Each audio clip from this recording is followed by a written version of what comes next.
Wala ka ba ng Diyos? Marami ka bang natanggap ngayon? Marami ka bang nakuhang blessings na natanggap mo ngayon? Sa negosyo mo, sa work mo, or kung natanggap mo na yung mga pagpapala na yun, na ibig sabihin, you are ready for the mission. Nagamitin niya sa mas magandang bagay, sa mas magandang cost. Most of us, kapag pinagpapala tayo, inisip natin na para sa atin yun. But no. Maaaring sa atin lang yan pinagkatiwala. Not totally sa atin talaga yan. Kasi wala naman talagang tayong pag-aari dito sa mundo. At ang dapat natin gawin, kapag tayo nakakatanggap ng blessings, isipin natin na paano natin magagamit ng tama. Paano natin na i-allocate ng tama? Kanino natin at saan? Kailan? Paano? So, saan? Yung dapat, kapag meron tayong blessings, ang mindset natin, saan natin pwedeng i-share or pwedeng gamitin yung mga bagay na to? Halimbawa, kapag pinagpala ka ng Panginoon financially, nagkaroon ka ng malaking blessings, nakaklose ka ng deal, kumita ka ng malaki. Now, isipin mo, saan mo ba dapat gastusin yan? Na mas magiging malaki yung impact. Dapat ba sa sarili mo lang? Dapat ba sa family mo lang? Dapat ba sa devotion ko lang? Dapat ba sa kaibigan ko lang? Dapat ba sa bisyo ko lang? Or sa kung saan mas importante or mga bagay? Tignan mo ngayon kung ano magiging impact nun sa bawat choice na meron ka.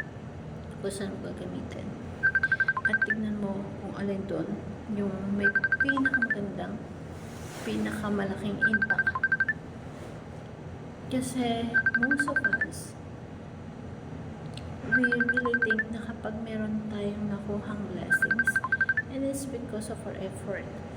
Dahil doon, naniniwala tayo na para sa atin talaga yung blessings. So, huwag natin isipin na ganun lang yun, na pag-aari mo lang yun.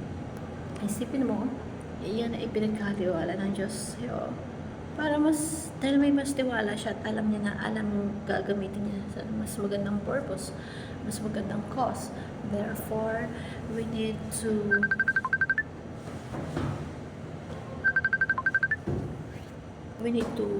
identify kung saan mo mas magandang gamitin. At dapat i-goal natin yun. Pag every time na may blessings tayo, huwag tayong maging makasarili.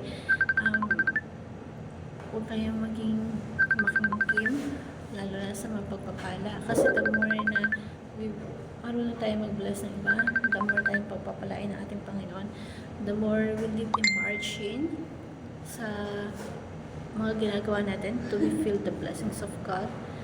Mas pag nakita ng Diyos na nabawasan yung pagpapala niya sa'yo, nakita niya na ginamit mo yun sa tama, mas ibibless ka pa niya. Alam niya kung bakit? Kasi kapag binbless ka niya, gagamitin mo yun sa mas marami pang bagang bagay. So that is the goal that we need to understand and we need to achieve every time.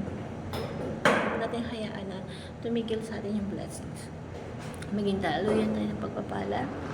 Let the blessings overflow through us and that be contained sa atin. So therefore, if you are blessed, be a blessing also to others. Thank you everyone and God bless.